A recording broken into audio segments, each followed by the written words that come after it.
Hi friends 5 minutesలో ready అయిపోయే breakfast తయారు చేసే విధానం షేర్ చేయబోతున్నాను ఈరోజు. ఇది లైట్ వెయిట్ బ్రేక్ఫాస్ట్ అండి. ఎనీ టైం తీసుకుని ఈరోజు మంచి బ్రేక్ఫాస్ట్ తయారు చేసే విధానం షేర్ చేయబోతున్నాను. బేసిన్ చీలా. ఈ బేసిన్ చీలా తయారు చేసుకోవడం చాలా ఈజీ, హెల్త్కి మంచిదండి. ఇది చాలా సేపు అయిన తర్వాత కూడా గట్టిగా లేకుండా మెత్తగా ఎలా ఉండాలనేది ఈరోజు చూపించబోతున్నాను. రండి ఇది ఎలా తయారు చేయాలో హాయ్ ఫ్రెండ్స్, నమస్తే, వెల్కమ్ టు ఆనోస్ కిచెన్. ఈరోజు బేసిన్ చీలా తయారు చేసే విధానం షేర్ చేయబోతున్నాను. ఇది చేసుకోవడం ఎంత ఈజీయో హెల్త్కి కూడా అంత మంచిదండి. ఇక్కడ బేసిన్ చీలా తయారు చేసుకోవడానికి శనగపిండి దోశ అండి. బేసిన్ చీలా అంటే ఏమీ లేదు.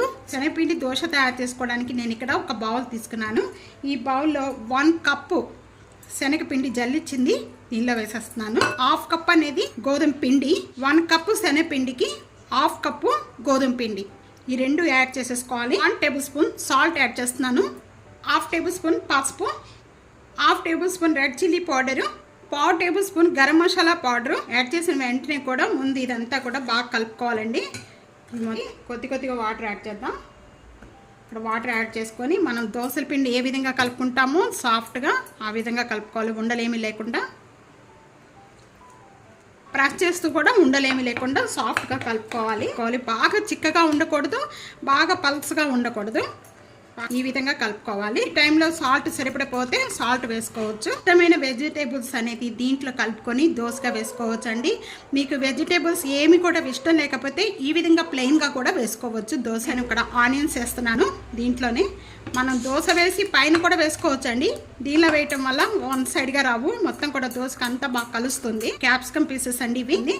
తురిమిన క్యారెట్, కొత్తిమీర అండి, పచ్చిమిర్చి చిన్న పీసెస్గా కట్ చేసి కూడా వేస్తున్నాను. ఇవన్నీ వేసిన వెంటనే కూడా ఇదంతా ఒకసారి బాగా కలిపేసుకుందాం. ఇలా కొద్దిగా వాటర్ యాడ్ చేద్దామండి. పిల్లలకి లంచ్ బాక్స్లో కూడా పెడతానికి చాలా హెల్త్ కూడా మంచిది. పిల్లలు కూడా చాలా ఇష్టంగా తింటారండి. తప్పకుండా ట్రై చేయండి. ఈ విధంగా 5 minutes వరకు కూడా దీన్ని సైడ్ పెట్టేద్దాం. 5 minutes అయిపోయిన వెంటనే కూడా ఇక్కడ ప్యానం అంతా కూడా బాగా హీట్ ఎక్కిపోయిందండి. హీట్ ఎక్కిపోయిన వెంటనే కూడా మనం కొద్దిగా వాటర్ అనేది ఈ విధంగా తీసుకొని మనం దోశలు ఎలా వేసుకుంటామో అలా జల్లుకోండి. ప్యానం మీద జల్లుకున్న వెంటనే కూడా కొద్దిగా ఒక టిష్యూ పేపర్ తీసుకొని ఈ టిష్యూ పేపర్తో మొత్తం కూడా ఈ విధంగా క్లీన్ చేసేసుకోవాలి. నెయ్యి వేస్తున్నానండి. మీకు కావాలి అంటే ఆయిల్ కూడా వేసుకోవచ్చు. నెయ్యి వేసిన వెంటనే కూడా 1 డ్రాప్ అండి, ఎక్కువగా పొద్దు నెయ్యి వేసిన వెంటనే కూడా ఇదంతా కూడా బాగా స్ప్రెడ్ చేసేద్దాం. ప్యాన్ అనుకునేటప్పుడు మొత్తం మీడియం ఫ్లేమ్లో పెట్టుకోవాలండి. ఇదంతా మళ్ళీ 1 టైం ఈ విధంగా కలుపుకోవాలి. ఇక్కడ మీకు ఏ సైజు కావాలి అనుకుంటే ఆ సైజు రౌండ్గా ఇక్కడ నేను మీడియం సైజు వేస్తున్నాను. ఇక్కడ నేను గీ యాడ్ చేస్తున్నానండి. మీకు ఆయిల్ కావాలంటే ఆయిల్తో కూడా చేసుకోవచ్చు. గీతో చేసుకోవడం వల్ల చాలా టేస్ట్గా ఉంటుందండి. హై ఫ్లేమ్లో పెట్టుకోకూడదు, మీడియం ఫ్లేమ్లో పెట్టుకోవాలి. పైన అనేది మూత పెట్టేద్దాం. 1 minute అయిపోయిన వెంటనే ఇప్పుడు చూద్దామండి. ఇంకా ఏమి నెయ్యి కానీ ఏమి అప్లై చేయొద్దు.